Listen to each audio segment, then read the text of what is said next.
sudah. Om Swastiastu, Rahajang Semeng. Selamat pagi, hari ini tanggal 3 Mei, hari Selasa 2022. Saya jumpa lagi dengan Pak Gung Rai. Ya, Swastiastu Pak Gung, Rahayu. Ini mahasiswa juga didampingi, namanya siapa mahasiswa? Saya Kunang Kriasa Putra. Ya, Kriasa Putra. Ya, hari ini topik kita berbicara dengan Pak Gung, berdiskusi. Ini berkaitan dengan topik yang pertama itu adalah konsep dan pemikiran-pemikiran Pak Gung Rai sebagai pendiri Museum Arma ini, di bagaimana pemikiran-pemikiran beliau, baik itu yang saat ini dan sekian ratus tahun ke depan. Sebagai pendiri Arma, itu pertama itu bagaimana terkait dengan sejarah singkatnya Pak Gung. Kemudian bagaimana edukasi pendidikannya memunculkan, dan ketiga tentang budaya, dan mungkin yang lain ada tambahan-tambahan. Ya, Rades Pak Gung. Kenapa Dumun? Ya, Arma Museum niki yang kita rancang sebetulnya ini berdasarkan pengalaman kita melihat museum-museum yang ada atau di latar belakangi dengan pemikiran apa gitu. Di latar belakang dengan kecintaan Titiange terhadap alam semesta niki. Pertama yang tegaskan kecintaan terhadap alam semesta. Kedua, kecintaan kita terhadap kepada arsitektur tata ruang Bali. Jadi konsep tata ruang, tata bangun. Ya, tata bangun. Ya. Yang ketiga tentang memanfaatkan aliran sungai atau beji, sehingga dikelola oleh leluhur kita itu menjadi sekarang yang kita kenal dengan subak. Subaknya. Ya, subak. Terus baru mulai ada aktivitas manusia. Aktivitas tanam biji atau sawah, persawahan, pejalan dan sebagainya. Nah, itu sebuah konsep. Dan terakhir mungkin ada pembentukan karakter Pak Gung, biar tidak lupa setelah semua dari 1, 2, 3 itu. Nah, dari semua ini sebenarnya kan dengan sendirinya. Dengan sendirinya inilah sesano nak Bali yang kita sebutnya. Inilah konsep orang Bali. Di mana memuliakan apa yang dianugerah oleh Sang Pencipta itu ya. Yang pertama kan tentang kecintaan terhadap alam Bali nya niki. Ada kecintaan juga di Sesana Bali, ada tanggung jawab. Dan juga ada manfaat. Manfaat untuk kehidupan kita kan.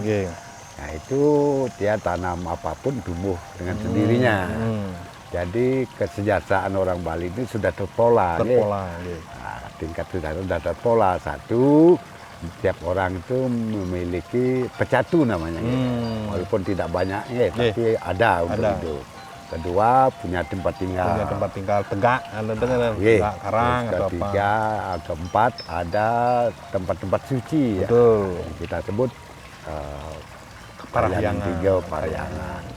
Inilah sebuah konsep kebersamaan di dalam mengawal, menjaga, melestarikan, dan juga mengembangkan. Betul. Ketiga, melahirkan sesana orang Bali, baik berorganisasi atau banjar, memaksaan di Kayangan 3, pemaksaan subak, anggota subak, atau menjadi anggota banyak. Nah, mungkin tadi makin apa yang Pak Gung terpikir nih tentang sebelum masuk ke tata ruang nih Pak Gung, dari yang Pak Gung ceritakan tadi ke semua itu berkait dengan alam, baik itu sistem termasuk tata atur manusianya nih terhadap Museum Arma. Ya, sebelum kita mengarah ke sana, kita kan apa yang kita dengarkan melalui diskusi-diskusi Katanya alam kita ini kan ada kandungan-kandungan usada atau Betul. obat-obatan atau disebut homeopatik. Homeopatik. Nah, kalau kita kemas itu per pohon itu Pohon semua. Nanti ada. ini mungkin di pertemuan berikutnya Oh, iya. khusus di pohon-pohon itu Ya, Pak Gung. nah sekarang kita membangun setiap orang Bali itu kan memiliki naluri seni ya. Betul. Jadi karena mereka istilahnya they live with art. Betul. Seni sudah bagian dari kehidupan mereka itu ya. Nah Bali kita ya melatih mata, melatih hati, merekam ya, atau memori ya. Betul. Dan Atau bekerja. mengekspresikan, mengembangkan, Betul. mengembangkan diri sendiri, mengembangkan organisasi.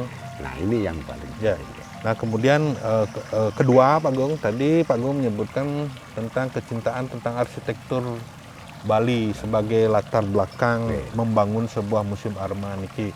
Nah di sana kan wonten tata letak berkaitan dengan sukat, sepat, siku-siku, tengen mengentan aturan tegak lingge siku. Nah niki ketika kembali ke penciptaan sebuah museum Arma ini, Ya. kira-kira tapi gambaran besar supaya di kemudian hari kita mungkin di 100 tahun ke depan Ya, terbaca niki apa pikiran Pak Gung niki untuk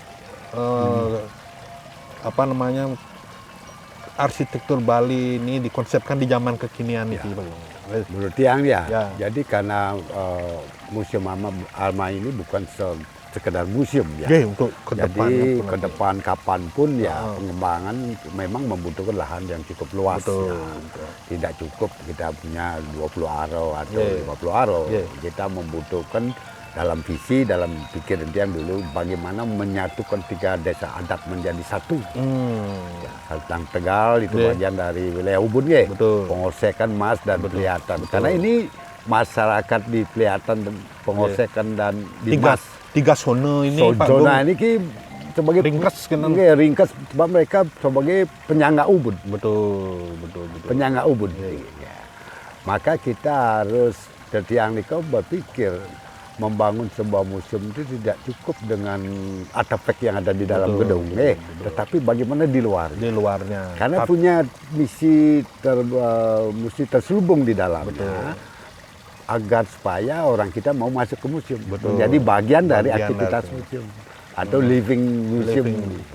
Nah kemudian arsitekturnya dulu sedikit, berkaitan dengan tapi ada arsitektur Bali. Ya.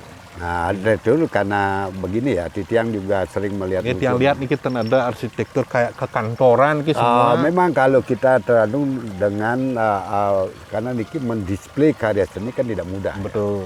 Dan bagaimana orang etika melihat karya seni. Itu Iya. paling penting. Bagaimana flow orang melihat karya seni. Betul. Flow itu penting sekali ya.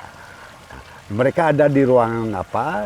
Nah, ini ruang itu sudah bercerita. Satu contoh ruangan Batua atau Pitamaha. Itu ada zona-zonanya. Zona-zonanya. Otomatis dia itu ada. Maka kita pemikiran cermat berdiskusi dengan arsitek. Betul. Ya, karena ini membutuhkan ruangan sangat luas sehingga kita merasa arsitektur itu tidak mengganggu alam sekitarnya, menjadi menaikkan alam sekitarnya, betul, meningkatkan nilai ya, karena keharmonisan ini keharmonisannya, betul. Dan terakhir Pak Gung, tadi Pak Gung menyinggung dari yang ketiga ini adalah di museum ini kan ada aliran sungai, kemudian ada beberapa tata air. Nah mungkin cerita sedikit Pak Gung tentang apa sih yang tertuang di pikiran Pak Gung niki untuk menghormati satu sungai, kemudian memvisualkan tata airnya itu untuk apa, ada konsep asri atau apa di lingkungan museum itu, tolong ceritakan sedikit. Nah, menurut dia karena dia sering karena dekat dengan alam, jadi setiap kita menemukan air nih, apakah itu beji, Ya, betul. apakah itu sungai, Betul. apakah itu sawah, Ya. perasaan teduh itu kan muncul. Oh. Perasaan tentram. Ya kayak suara di Yeah, yeah. Cikannya niki Yeah. nanti lain Itu ceritanya nih. perasaan teduh itu Betul, plong. betul. Apalagi kalau kita ke Ubud dari Denpasar di tengah sawah pas mendekati orang memulai nih, Yeah. hamparan air itu kan itu membuat kita itu merasa teduh. Teduh. Gitu ya. Berarti nanti fokus kita Yeah. berbicara tentang air mungkin, Yeah. mungkin sesinya akan lebih panjang ya Yeah. khusus ya. Nah terakhir mengenai manusianya, nah, ini kan pada berkaitan dengan pendidikan budi pekerti yang akan kita munculkan sebagai sebuah edukasi berkaitan dengan zona atau wilayah museum ini ternyata ada pendidikan budi pekerti, termasuk pendidikan tentang penghormatan alam, mengenang tata letak, mengenang situs air. Nah, tapi gambaran Pak Gun ke depan. Ya, karena kalau kita melihat itu sebuah pendidikan ya manusia Bali ya. Betul. Manusia Bali itu kan kalau yang boleh secara pandangan tiang kalau kita bertanya itu tadi pertanyaan yang selalu muncul, kalau kita ingin tahu siapa sih orang Bali. Betul. Kan itu harus tahu Yeah. kan? Karena ini ada teori, teori yang disebut evolusi direksional proses. Ini kada. Nah, itu evolusi, kita selalu berevolusi. Betul. Nah, awalnya mungkin manusia-manusia yang ke Bali, karena Bali itu sebagai melting pot. Tradisi-tradisi yang ada di luar Bali. Betul. Yang mereka datang secara nomadik. Nomadik. Menetap di sini, menetap yang kita kenal itu tribe ya. Raja. Ya, suku-suku tertentu ya. Nah, muncullah desa-desa kecil. Desa-desa kecil, betul. Desa-desa Desa kecil, kecil. yang memiliki aturan tersendiri atau disebut dreste tersendiri. Dreste sesana kan. Dreste, desa Mowacano, pemalika itu yang muncul di kami. Nah, kalau kita dalami itulah teori itu. Nah, sejak abad ke-11 lah sebenarnya orang-orang ini dikelola dengan baik. Betul. Oleh zamannya Udayana Betul. dibantu oleh Empu Kuturan, maka di abad ke-11 itu orang tidak nomadik lagi karena mereka mendapatkan itu tanah Betul. untuk tempat tinggal, tapi mereka punya tanggung jawab. Betul. Inilah apa yang saya sampaikan tadi, tanggung jawab mereka, tanggung jawab kita menjaga keharmonisan ya antar manusia. Yeah. Jadi semua itu udah tercover Sudah. di museum. Ya, mahasiswa mungkin ada pertanyaan yang gini. Mungkin saya bertanya Pak, bagaimana konsep kepemimpinan Bapak dalam pendiri Museum Arman itu Pak? Sebenarnya Konsep ya kepemimpinan. cuma ini kan kalau kita lihat kepemimpinan atau bukan kepemimpinan ya. Tapi karena, bahasa kuno Pak Gun. sebenarnya ini sebuah, kalau kita jujur, setiap orang kan punya visi dalam dirinya. Betul. Nah, punya visi, punya keinginan Untuk masa karena depan kita ini. kan ya kita kan ini berkembang terus ya. Yeah. Bagaimana kita mengembangkan diri, berkembang dengan pendatang apapun bentuknya, tidak kehilangan jati diri ya. Tidak kehilangan tidak kita kebarat kebirit namanya. Betul. Artinya lurus memegang jati diri. Ya. Saya adalah begini ketika Inilah memimpin, prinsip-prinsip yang kita mestinya pegang. Tinggal kita menyesuaikan ya, desa kalau patrol kan begitu ya. Ya. Tetapi sebuah visi kalau kita mau mendengarkan suara hati, keinginan kita, cara kita mengembangkan diri, masing-masing kan berbeda. Betul. Tidak harus sama ya. Harus sama. Karena seperti saya ini kan membutuhkan pemikiran besar, membutuhkan dana besar, membutuhkan ide-ide yang sangat masif gitulah. Karena membangun wadah yang kita sebut Arma Museum ini kan tidak cukup hanya apa yang ada di dalam gedung ya. Yeah. Dan itu nilainya kan luar biasa ya. Tetapi di luarnya juga groundnya itu sebenarnya penuh dengan karya seni buatan manusia, artefak yang kita sebut. Ada perpaduan antara alam, ada juga sentuhan-sentuhan manusia. Yeah. Maka sangat lengkap. Inilah yang kita sebut museum masa kini. Masa kini. Yeah. Kalau kebanyakan museum itu kan gedung cari koleksi selesai. Selesai, tidak ada Tidak ada cerita komunikasi. selanjutnya, komunikasinya ya. Antara di dalam dan di Dan luar. Gitu. ya. Oke, Pak Gung. Makin statement singkat nih Pak Gung. Berkaitan dengan pemikiran Pak Gung sebagai pendiri museum niki, bagaimana gambaran ke depannya niki 100 tahun yang akan datang, sekian ratus tahun yang sampai nanti pergantian generasi di anunya Pak Gung. Tapi gambaran anunya yang tercipta di anu Secara konsepsi ini kita kalau pelajari dalami struggle manusia itu ya, evolusi manusia evolusi itu, manusia. akhirnya kan kembali ke alam. Oh, Inilah yang dicari. Dicari. Inilah yang mahal. harus tetap ini Inilah harus dijaga, dikawal, dijaga kayak pura-pura Iya, kayak yang ada di Jagat Iya. Bali ini. Itulah kantong-kantong Oh, spiritual ya, ya. nah, pembelajaran Pembelajaran ya, ya, membangun kesadaran kesadaran hidup ya. dulu ya. Di sini ruang dialog ya. Ini cycle kalau kita Cycle, lihat. Nah, banyak negara itu kehilangan akar. Kalau kita akarnya masih harus kuat. dijaga nih Pak Gung. Dan nggih. harus dikawal Ya, terima. dan harus dijaga. Nggih. Ya, maka orang Bali itu sesana Bali inilah prinsip-prinsip kembalian orang Bali. Nggih, sebenarnya. bagus.